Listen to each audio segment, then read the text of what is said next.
Hello good evening friends, कैसे हो? Hope सब बढ़िया हो गए। Welcome to my YouTube channel UGC NET commerce made easy. जैसे कि आपको पता ही है, यहाँ पे आपको पेपर 1 जनरल पेपर और पेपर 2 कॉमर्स का कंप्लीट सिलेबस कवर अप करवाया जा रहा है। यूनिट 1 से लेकर 10 तक कंप्लीट सिलेबस कवर अप करवाया जाएगा। डेली बेसिस पे स्ट्रक्चर्ड वे में क्लासेस कंडक्ट की जाती है। अल्टरनेट डेज क्लास चलती है, एक दिन पेपर 1 की चलती है, एक दिन पेपर 2 कॉमर्स की चलती है। प्रीवियस ईयर क्वेश्चंस करवाए जाएंगे। नोट्स आपको फ्री ऑफ कॉस्ट प्रोवाइड किए जाते हैं। टेलीग्राम चैनल पे आपको नोट्स मिल जाएंगे, दोनों इंग्लिश और हिंदी लैंग्वेज में। दोनों चीज़ें, क्लासेस और नोट्स एब्सोल्युटली फ्री हैं। ऑलरेडी आज अब मैं आपके लिए एक मॉक टेस्ट लेके आया हूँ, यानी बिजनेस इकोनॉमिक्स पेपर 2 कॉमर्स की यूनिट 3 बिजनेस इकोनॉमिक्स का थर्ड मॉक टेस्ट है, या क्विज समझ लो या मॉक टेस्ट समझ लो। थर्ड नंबर पे ऑलरेडी 2 मॉक टेस्ट मैं कंडक्ट कर चुका हूँ डेली बेसिस पे, जैसे मैंने आपको अपडेट कर ही दिया था। अब मॉक टेस्ट डेली बेसिस पे कंडक्ट होंगे, दोनों पेपर्स के, पेपर 1 के भी पेपर 2 के भी। सो बिना टाइम वेस्ट के एक तो आप दोनों चैनल सब्सक्राइब कर दो और आज का मॉक टेस्ट स्टार्ट करते। देखो आज का मॉक टेस्ट ना बड़ा इंटरेस्टिंग वे में मैं करवाऊंगा। मैं यहाँ आपको क्वेश्चंस बताता हूँ, क्वेश्चंस के मीनिंग समझाऊंगा, ऑप्शंस बताऊंगा, आप आंसर नोट करने स्टार्ट कर दो। पूरा मॉक टेस्ट एक गो में पहले कंप्लीट करो, आंसर्स लिखो, उसके बाद हम करेक्ट आंसर्स में आपको टेलीग्राम पे प्रोवाइड करूंगा, वहां पे आपको करेक्ट आंसर्स की लिस्ट मिल जाएगी। इससे ना आपका एक ना मतलब फ्लो बना रहता है। अगर मैं आपको साथ के साथ करेक्ट आंसर बता दूं ना, वो फ्लो टूट जाता है। वो फ्लो नहीं, हमने टूट गया। लाइक हमें अपने माइंड में उतना प्रेशर चाहिए जितना एग्जाम में होता है। सो इससे आपकी काफ़ी अच्छी प्रेपरेशन होगी। स्टार्ट करते हैं क्विज को, यानी आज का पेपर यूनिट 3 के बिजनेस इकोनॉमी के थर्ड मॉक टेस्ट स्टार्ट करते हैं। 50 एमसीक्यूज होंगे, सो इसको सॉल्व करो। नंबर फर्स्ट क्वेश्चन क्या है, देखो फर्स्ट क्वेश्चन में वो क्या कह रहे हैं। According to law of demand, what is the relationship between price of a product and quantity demanded. अगर हम लॉ ऑफ डिमांड हमने पढ़ा है, लॉ ऑफ डिमांड के अकॉर्डिंग क्वेश्चन में वो क्या पूछ रहे हैं, जो प्राइस और क्वांटिटी डिमांडेड उसमें रिलेशनशिप क्या होती है उसको बताइए। पॉजिटिव होगी, नो रिलेशनशिप होगी, इनवर्स होगी या डायरेक्ट होगी। सो फर्स्ट क्वेश्चन का आंसर दे दो, आप लिख लो अपने, एक कॉपी पेन ले लो, पूरे 50 क्वेश्चन तक मार्किंग कर लो और करेक्ट आंसर लिखे जाओ। इवन ट्राई करो आप अपने जहां पे आप सॉल्व कर रहे हो उसकी फोटोग्राफ टेलीग्राम चैनल पे भी शेयर करो। टेलीग्राम चैनल का लिंक आपको यूट्यूब डिस्क्रिप्शन में मिल जाएगा। सेकंड क्वेश्चन हो गया होगा आंसर आपका। सेकंड क्वेश्चन पे चलते हैं, वो कह रहे हैं what is the income effect of a price change, यानी जो आपके प्राइस चेंज का इनकम इफेक्ट है वो क्या है। Option 1 change in consumer preferences के कारण चेंज, यानी चेंज इन कंज्यूमर प्रेफरेंसेस होते हैं। Change in quantity demanded to change in income, यानी इनकम चेंज होने से जो चेंज क्वांटिटी डिमांडेड में आता है वो होता है इनकम इफेक्ट। या थर्ड ऑप्शन क्या है, change in quantity demanded due to change in preferences, या प्रेफरेंसेस के चेंज होने के कारण क्वांटिटी डिमांडेड चेंज होती है वो होता है। और लास्ट में कंज्यूमर, जो आपकी कंज्यूमर एक्सपेक्टेशंस है अगर वो चेंज करती है। सो देखो जल्दी जल्दी लिख लो करेक्ट आंसर आपके अकॉर्डिंग। इस क्वेश्चन का करेक्ट आंसर क्या है। थर्ड क्वेश्चन पे चलते हैं। थर्ड क्वेश्चन में वो क्या कह रहे हैं, given goods are characterized by, यानी गिवन गुड की कौन सी करेक्टरिस्टिक्स है। सबसे ए पॉजिटिव स्लोप डिमांड कब होता है, B option negatively slope demand कब होता है, third option upward sloping supply कब होता है, और fourth option no relationship between price and quantity demanded. So choose करके बताओ चारों ऑप्शंस में से कौन सा करेक्ट आंसर है, लिख लो अपनी कॉपी पे। नेक्स्ट आगे आता है हमारे पास फोर्थ क्वेश्चन। वो क्या कह रहे हैं, the substitution effect of price change refers to, जैसे पहले हमने इनकम इफेक्ट किया, अब आता है सब्स्टिट्यूशन। सब्स्टिट्यूशन इफेक्ट जो प्राइस चेंज किया उसका क्या मतलब है। पहला, change in consumer income due to price change, price change होने के साथ जो कंज्यूमर इनकम में चेंज आता है वो होगा करेक्ट। या change in consumer preferences cost by price change, या प्राइस चेंज होने से जो कंज्यूमर के प्रेफरेंसेस में चेंजेस आते हैं वो होगा। या change in consumption patterns due to changes in relative price, जो आपके प्रोडक्ट्स एंड सर्विसेज के रिलेटिव प्राइसेस का जो उनमें चेंज आता है उसके कारण जो कंजम्पशन पैटर्न में चेंज आता है वो चीज। और लास्ट ऑप्शन आपके पास क्या, change in consumer expectations cost by price change, price change होने के साथ जो कंज्यूमर की एक्सपेक्टेशंस पे चेंज आता है वो। सो चारों में से करेक्ट ऑप्शन को नोट डाउन कर लो। आगे चलते हैं फिफ्थ क्वेश्चन पे, which type of goods have a income elasticity of demand greater than 1। चार गुड्स दिए हैं, चारों में से ऐसा कौन सा गुड है जिसकी income elasticity of demand greater than 1 होगी। नॉर्मल गुड होगा, इंफीरियर होगा, लग्जरी होगा या नेसेसिटी होगा। नोट डाउन कर लो आंसर को। आगे बढ़ते हैं सिक्स्थ क्वेश्चन में, what does the income elasticity of demand measure, जो आपकी इनकम इलास्टिसिटी ऑफ डिमांड है वो क्या मेजर करके आपको बताती है। Change in quantity demanded due to change in price, option 1, या option 2 change in quantity demanded due to change in income, तीसरा, जो आपकी क्वांटिटी डिमांड चेंज हो रही है due to change in consumer preferences, and fourth one, change in quantity demand due to changes in technology. So in 4 options given है, चारों में से राइट आंसर को चूज कर लो। आगे बढ़ते हैं 7th क्वेश्चन पे। वो क्या कह रहे हैं, which of the following is true for given goods. 4 options given है, चारों में से बताओ कौन सी स्टेटमेंट गिवन गुड्स के कॉन्टेक्स्ट में बिल्कुल परफेक्ट है। Income affect outweighs the substitution affect, income affect ज्यादा होता है सब्स्टिट्यूशन अफेक्ट से, सब्स्टिट्यूशन अफेक्ट ज्यादा होता है इनकम अफेक्ट से, इनकम अफेक्ट और सब्स्टिट्यूशन अफेक्ट बराबर होते हैं, या कोई नो इनकम अफेक्ट, यानी कोई सब्स्टिट्यूशन और इनकम अफेक्ट होता ही नहीं है। लिख लो आंसर क्या है इसका करेक्ट अकॉर्डिंग टू यू। आगे चलते हैं 8th क्वेश्चन पे। Which type of goods have a income elasticity demand less than 0। ऐसा 4 ऑप्शंस गिवन है, चारों में से कौन से गुड्स है जिनकी इनकम इलास्टिसिटी डिमांड 0 से कम है। नॉर्मल गुड्स होंगे, इंफीरियर गुड्स होंगे, लग्जरी गुड्स होंगे या नेसेसिटीज होंगे। नोट डाउन कर लो चारों में से कौन सी ऑप्शन करेक्ट है आपके अकॉर्डिंग। 9th क्वेश्चन पे चलते हैं। 9th क्वेश्चन में वो क्या कह रहे हैं, shopping goods are characterized by, यानी जो शॉपिंग गुड्स होते हैं उनकी क्या करेक्टरिस्टिक्स हैं। सबसे पहले लो कंज्यूमर इन्वॉल्वमेंट होगी, सेकंड हायर कंज्यूमर इन्वॉल्वमेंट होगी, या नो कंज्यूमर प्रेफरेंसेस होगी, और last no price sensitivity. Choose कर लो करेक्ट आंसर क्या होगा चारों ऑप्शंस में से। आगे बढ़ते हैं 10th क्वेश्चन पे। What is the primary assumption of law of demand. जो लॉ ऑफ डिमांड हमने पढ़ी है उसकी प्राइमरी अजम्पशन क्या है।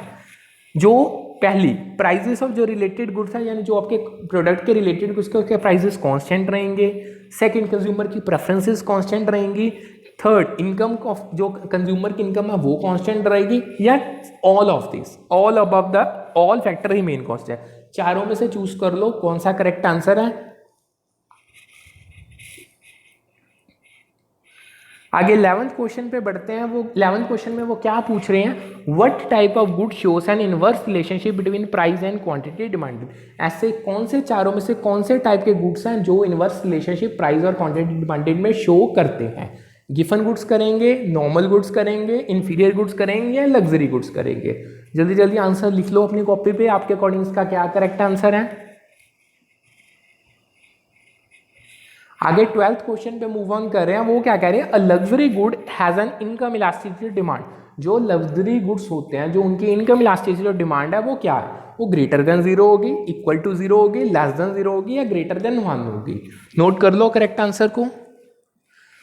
13th क्वेश्चन पे चलते हैं। 13th क्वेश्चन में वो कह रहे हैं कौन सी स्ट्रेटजी में launch aggressive actions against competitors को लॉन्च किया जाता है, यानी which strategy involves launching aggressive actions against competitor. Preemptive strategy होगी, काउंटर ऑफेंसिव स्ट्रेटजी होगी, स्पेशलाइजेशन स्ट्रेटजी होगी, या काउंटर फीटिंग स्ट्रेटजी होगी। सो चारों में से राइट आंसर को नोट डाउन कर लो, फिर आगे चलते हैं, नेक्स्ट क्वेश्चन पे बढ़ते हैं। सो 14th क्वेश्चन आता है, which term refers to a situation where each economic actor chooses their best strategy. ऐसी कौन सी सिचुएशन है, यानी वो जिस सिचुएशन में हर एक इकोनॉमिक फैक्टर अपनी बेस्ट स्ट्रेटजी चूज कर लेता है, उस सिचुएशन का नाम बताओ। Equilibrium strategy, Nash equilibrium, market equilibrium, या कॉम्पिटिटिव स्ट्रेटजी। चूज कर लो चारों में से करेक्ट ऑप्शन क्या होगी, लिख लो उसको, नोट डाउन कर लो। आगे बढ़ते हैं। प्रिजनर्स डायलेमा इलुस्ट्रेट्स अ सिनेरियो, यानी जो प्रिजनर डायलेमा है जो उसको जब किया जाता है तो आपको कौन सा सिनेरियो इलुस्ट्रेट करके बताता है। Number 1, cooperation between firms, number 2, oligopoly, number 3, perfect competition को, नंबर 4, मोनोपोली को। सो चारों में से बताओ कौन सी ऑप्शन करेक्ट है जिसको प्रिजनर डायलेमा इलुस्ट्रेट करता है। आगे 16 क्वेश्चन पे चलते हैं। Market leader is typically characterized by, यानी जो मार्केट लीडर है उसकी कौन सी करेक्टरिस्टिक मेन है। स्मॉलेस्ट मार्केट शेयर होगा उसके पास, लोएस्ट प्राइस होगा उसका मार्केट में, हाईएस्ट मार्केट शेयर होगा, और हाईएस्ट प्राइस होगा उसके प्रोडक्ट का मार्केट में। सो लिख लो जल्दी जल्दी क्या है इसका करेक्ट आंसर, फिर आगे चलते हैं।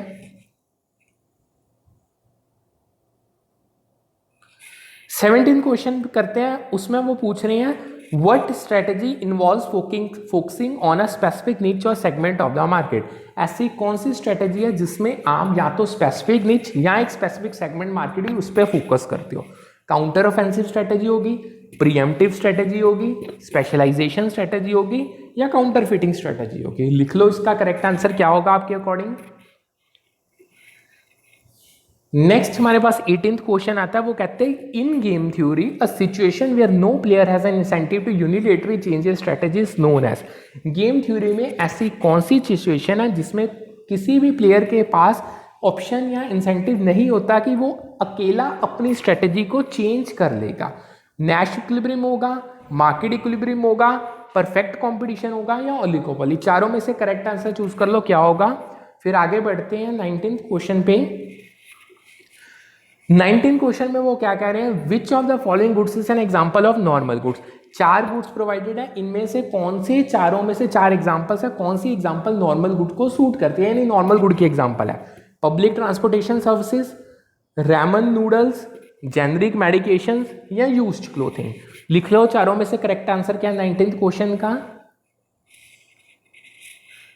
20th क्वेश्चन पे चलते हैं, वो क्या कह रहे हैं, which of the following statements is true about law of demand. चार स्टेटमेंट्स दी हैं, चारों में से कौन सी स्टेटमेंट लॉ ऑफ डिमांड के कॉन्टेक्स्ट में ठीक है, सही है। पहली, as the price of good increases the quantity increases, quantity demanded increases. Second में वो क्या कह रहे हैं, अगर प्राइस बढ़ रहा है तो क्वांटिटी डिमांडेड कांस्टेंट रहेगी। थर्ड में वो कह रहे हैं अगर प्राइस डिक्रीज हो रहा है तो क्वांटिटी डिमांडेड भी डिक्रीज हो रही है। लास्ट में वो क्या कह रहे हैं, अगर प्राइस डिक्रीज हो रहा है तो क्वांटिटी डिमांडेड इंक्रीज हो रही। सो चूज कर लो करेक्ट आंसर क्या होगा इसका आपके अकॉर्डिंग।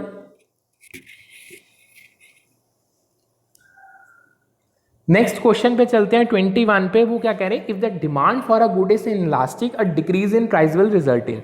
अगर किसी पर्टिकुलर गुड की डिमांड इनइलास्टिक है तो तब उस गुड का जब प्राइस डिक्रीज होगा तो उसके डिक्रीज होने से क्या होगा। प्रोपोर्शनेटली लार्ज इंक्रीज होगा क्वांटिटी डिमांडेड में, प्रोपोर्शनेटली लार्जर डिक्रीज होगा क्वांटिटी डिमांडेड में, या कोई चेंज नहीं आएगा क्वांटिटी डिमांडेड में, या अनप्रिडिक्टेबल चेंज आएगा क्वांटिटी डिमांडेड में। सो लिख लो करेक्ट आंसर क्या होगा इसका।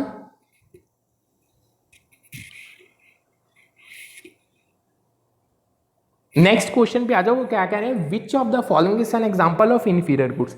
चार आपको ऑप्शंस दिया, चार एग्जांपल्स हैं, वो कह रहे हैं इनमें से बताओ कि इन्फीरियर गुड की कौन सी एग्जांपल है। Organic fruits and vegetables, designer clothing, low cost fast food meals या लग्जरी कार्स। सो चूज कर लो चारों में से कौन सी ऑप्शन करेक्ट है जो एग्जांपल है इन्फीरियर गुड की। आगे बढ़ते हैं 23rd क्वेश्चन पे। वो क्या कह रहे हैं, what is the primary difference between normal goods and inferior goods in terms of income elasticity of demand.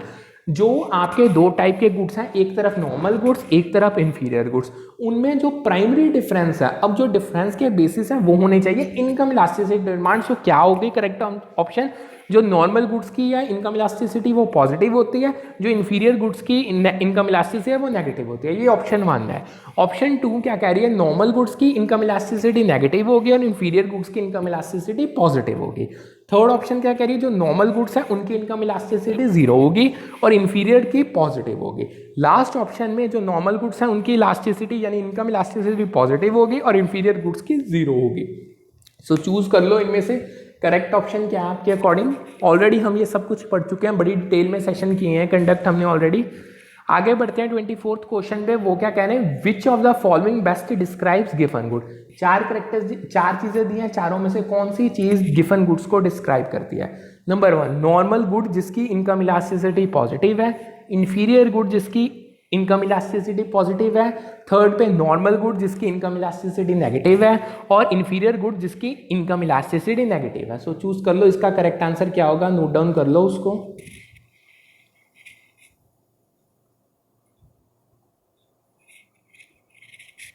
Next question पे चलते हैं। वो क्या कह रहे हैं, which of the following is a key assumption of law of demand.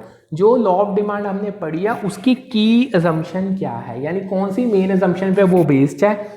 Consumer की preferences constant रहना, कंज्यूमर्स की इनकम का कांस्टेंट रहना, या प्राइस जो रिलेटेड गुड्स का उसमें कोई चेंज, उसमें चेंज आना, या जो आपके नंबर ऑफ कंज्यूमर है जब वो चेंज होंगे। सो इनमें से कौन सी बेस की अजम्पशन है लॉ ऑफ डिमांड की। आगे चलते हैं 26 क्वेश्चन पे। Which type of goods have income elasticity of demand between 0 and 1। इनमें से कौन से गुड्स हैं जिनकी income elasticity of demand range करेगी 0 और 1 के बीच। नॉर्मल गुड्स की, इन्फीरियर गुड्स की, लग्जरी गुड्स की, या नेसेसिटीज की। सो नोट डाउन कर लो जल्दी जल्दी क्या होगा इसका करेक्ट आंसर। 27 क्वेश्चन पे चलते हैं। वो क्या कह रहा है, which of the following is not a type of defensive strategy employed by a market leader. इनमें से कौन सी डिफेंसिव स्ट्रेटेजी नहीं है जिसे मार्केट लीडर इंप्लॉय करता है? Flanking defence, pre-emptive defence, mobile defence या काउंटर ऑफेंसिव डिफेंस। सो देख लो, चूज कर लो क्या होगा आपके according correct answer.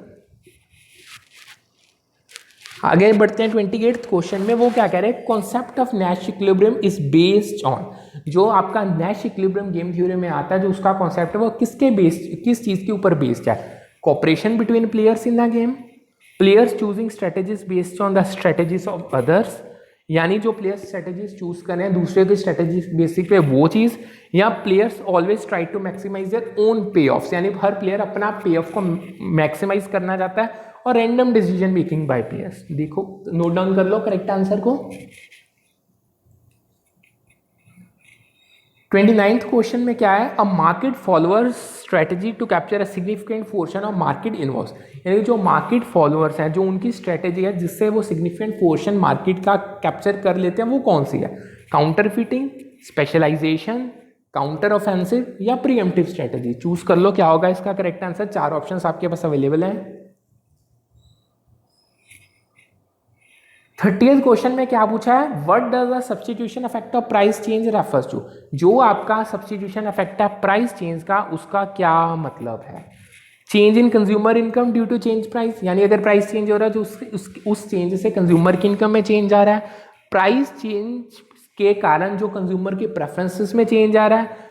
Price change हो रहा है रिलेटिव, मतलब रिलेटिव प्राइसेस में जो चेंजेस आ रहे हैं उससे कंजम्पशन पैटर्न में चेंज आ रहा है। और लास्ट, प्राइस चेंज होने से जो कंज्यूमर की एक्सपेक्टेशंस में चेंज आता है। So price change, substitution effect price change का जो भी उसका करेक्ट ऑप्शन है आपके अकॉर्डिंग इन चारों में से वो चूज कर लो और नोट डाउन कर लो।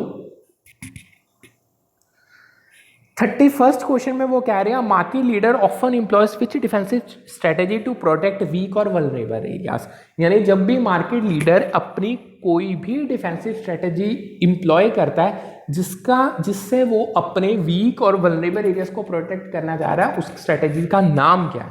Contractor defence, flanking defence, mobile defence या counter offensive defence. Note down कर लो क्या होगा करेक्ट आंसर इसका।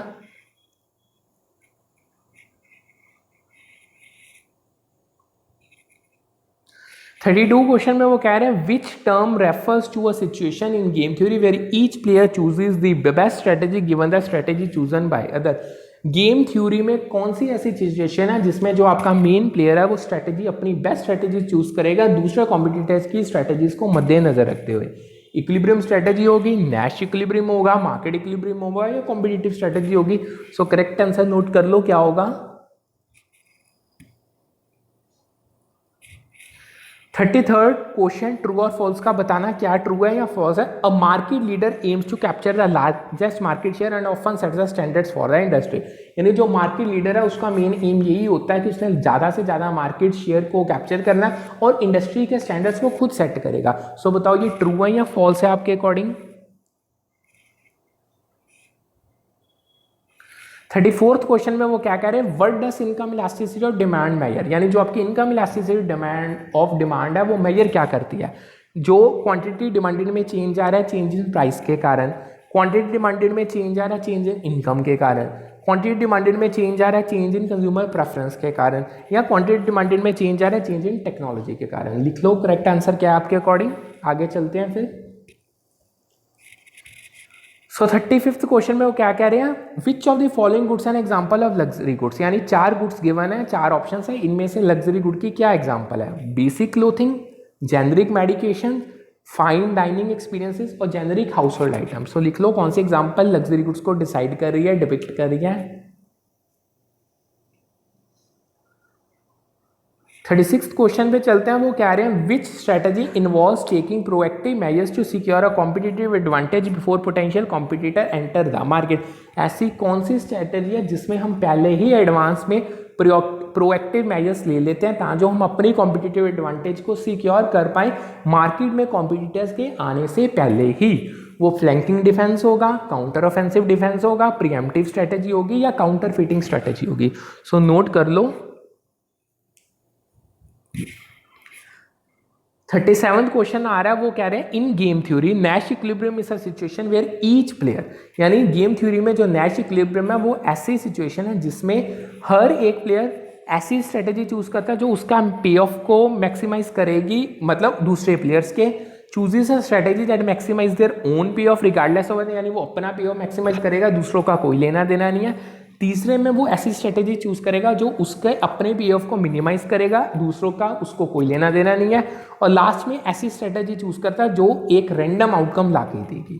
सो नोट कर लो इसका करेक्ट आंसर इस क्वेश्चन का आपके अकॉर्डिंग क्या। आगे चलते हैं फिर 38th क्वेश्चन क्या कह रहा है, which of the following is not a type of good based on income elasticity of demand. इनमें से ऐसा कौन सा गुड नहीं है जिसके basis income elasticity of demand नहीं है। Normal goods, inferior goods, luxury goods या कॉम्प्लीमेंट्री गुड्स। चूज कर लो करेक्ट आंसर को। 39th क्वेश्चन क्या कह रहा है, a market follower may use a specialization strategy to focus on a specific niche and differentiate itself, true और false. यानी जो मार्केट फॉलोअर है वो एक ऐसी स्पेशलाइजेशन की स्ट्रेटेजी यूज करेगा जिसका मेन फोकस या तो एक नीच पे होगा और ये इसी कारण होगा कि वो अपने आप को डिफरेंशिएट करना चाहता है। ये ठीक है या गलत है, ट्रू है या फॉल्स है, नोट कर लो। 40th क्वेश्चन पे चल रहे हैं। 40th क्वेश्चन क्या कह रहा है, which term refers to change in consumption pattern that occur when relative price of goods and services change. ऐसी कौन सी टर्म है जो ये दर्शाती है कि जो कंजम्पशन पैटर्न्स में चेंज आ रहा है वो इसी कारण आ रहा है क्योंकि जो प्राइस रिलेटिव प्राइस है गुड्स और सर्विसेज का वो चेंज हो रहा है। सब्सटीट्यूशन अफेक्ट होगा, इनकम अफेक्ट होगा, प्राइस अफेक्ट होगा या इलास्टिसिटी अफेक्ट होगा। सो नोट डाउन कर लो क्या होगा इसका करेक्ट आंसर। 41st क्वेश्चन क्या कह रहा है, what type of goods have an income elasticity of demand less than zero. ऐसे कौन से गुड्स हैं इनमें से, यानी कौन सा गुड है जिसकी income elasticity of demand zero से कम है। नॉर्मल गुड होगा, इंफीरियर गुड होगा, लग्जरी गुड होगा या नेसेसिटीज होगी। आगे चलते हैं। नेक्स्ट क्वेश्चन क्या है, what is the primary goal of market leader. जो हमारा मार्केट लीडर है उसका प्राइमरी गोल क्या है, to set prices at lowest level in the market, market में सबसे लोएस्ट प्राइसेस सेट करना, लार्जेस्ट मार्केट शेयर को कैप्चर करना, इंडस्ट्री स्टैंडर्ड्स को सेट करना, अग्रेसिव एडवर्टाइजमेंट कंपनीज में अपने आप को इंगेज करना और फोकस करना निच मार्केट्स पे और स्पेशलाइज्ड प्रोडक्ट से। चूज कर लो चारों में से कौन सा करेक्ट ऑप्शन है। 43rd क्वेश्चन क्या कहता है, what is income affect of price change. Price change के इनकम अफेक्ट का क्या मीनिंग है। कंज्यूमर की प्रेफरेंसेस में चेंज आ रहा है प्राइस चेंज होने के कारण, कंज्यूमर की इनकम में चेंज आ रहा है प्राइस चेंज के कारण, कंजम्पशन पैटर्न्स में चेंज आ रहा है प्राइस रिलेटिव प्राइसेस के चेंज होने के कारण, या कंज्यूमर एक्सपेक्टेशंस में चेंज आ रहा है प्राइस चेंज के कारण। सो चूज कर लो करेक्ट आंसर को, क्या होगा इनमें से करेक्ट आंसर। आगे चलते हैं। The income elasticity of demand for inferior goods, यानी जो हमारे इंफीरियर गुड्स होते हैं जो उसकी इनकम इलास्टिसिटी ऑफ डिमांड है वो ग्रेटर देन जीरो होगी, इक्वल टू जीरो होगी, लेस देन जीरो होगी या लेस देन 1 होगी। क्या होगा करेक्ट आंसर, उसको लिख लो, नोट डाउन कर लो। 45th क्वेश्चन क्या कह रहा है, which of the following strategies involve responding to competitive moves by launching counter attacks. इनमें से कौन सी स्ट्रेटेजी है जिसका ये मतलब है कि आप कॉम्पिटिटर यानी जो कॉम्पिटिटर्स के मूव्स हैं जो उनके रिस्पॉन्स में आप ऐसे मूव्स लॉन्च करते हो जिससे उनको काउंटर अटैक मिलता है। प्रीएम्प्टिव स्ट्रेटेजी होगी, काउंटर ऑफेंसिव स्ट्रेटेजी होगी, स्पेशलाइजेशन स्ट्रेटेजी होगी और कॉन्ट्रैक्टर डिफेंस होगी।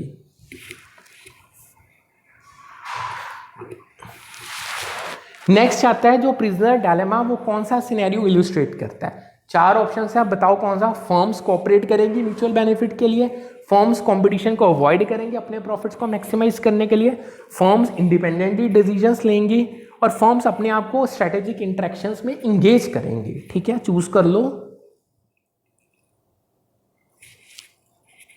47th क्वेश्चन में कह रहे हैं, what type of goods have income elasticity of demand greater than 1। इनमें से कौन से गुड्स हैं जिनकी income elasticity of demand greater than 1 है।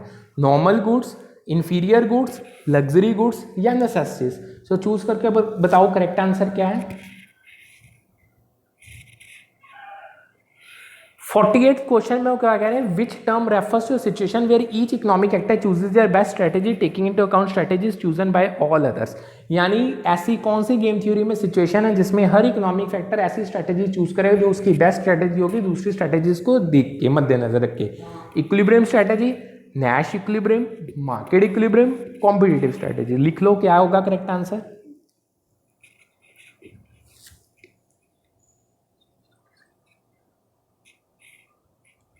49th क्वेश्चन में क्या कह रहे हैं वो, a market follower may use counter offensive strategies to. Market follower जब काउंटर ऑफेंसिव स्ट्रेटेजीज यूज करेगा उससे क्या होगा, वो सिग्निफिकेंट पोर्शन मार्केट शेयर का कैप्चर करेगा, प्रोडक्शन कॉस्ट को रिड्यूस करेगा, मैक्सिमाइज करेगा प्रॉफिट्स को बाय अपने प्राइसेस को इंक्रीज करके, फ्लैंकिंग पोजीशन मेंटेन करेगा। सो नोट डाउन कर लो करेक्ट आंसर। लास्ट क्वेश्चन है आज के मॉक टेस्ट का, वो कह रहे हैं which term refers to situation where which no player has an incentive to unilaterally change your strategy. ऐसी कौन सी सिचुएशन है जिसमें किसी भी इंडिविजुअल प्लेयर के पास ऐसा इंसेंटिव नहीं होता कि वो अपनी इंडिविजुअल स्ट्रेटजी को चेंज कर ले।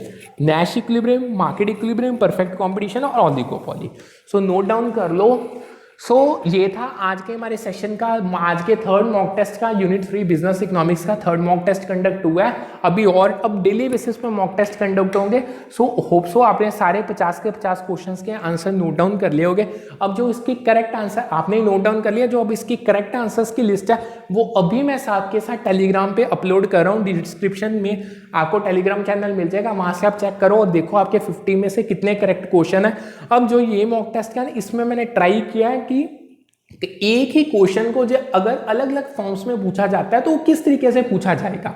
सो यहाँ पे ऐसे 2-3 क्वेश्चंस हैं जिनकी फॉर्म्स अलग अलग है बट आंसर उनके माइट भी सेम निकलेंगे।